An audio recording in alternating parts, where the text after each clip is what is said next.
Well, Roger Stone, President Trump's longtime associate and advisor, was back in court today in D.C. Stone faced a judge he targeted in an inflammatory Instagram post earlier this week, which showed the judge's face with what looked like the crosshairs of a gun. Our Washington, D.C. bureau reporter Samantha-Jo Roth was actually inside the federal courthouse today. What exactly played out? Well, Tammy, in this lively proceeding, Judge Amy Berman Jackson has officially banned Roger Stone from speaking publicly about this case. This after he attacked her in a controversial Instagram post earlier this week.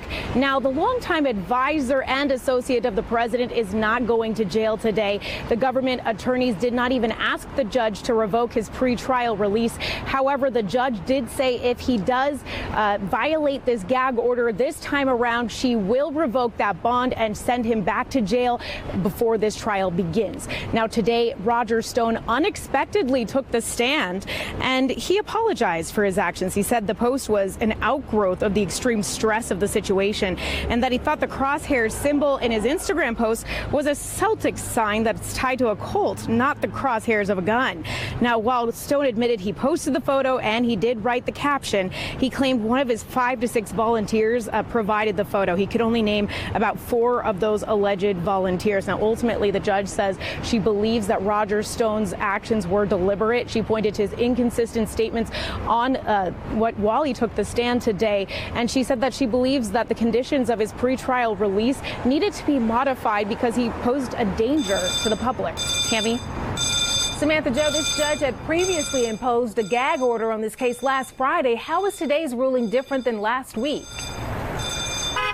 So basically, Tammy, last week this gag order was relatively lax. It only said that it forbade Mueller's attorneys and Stone's attorneys from making public statements about this case.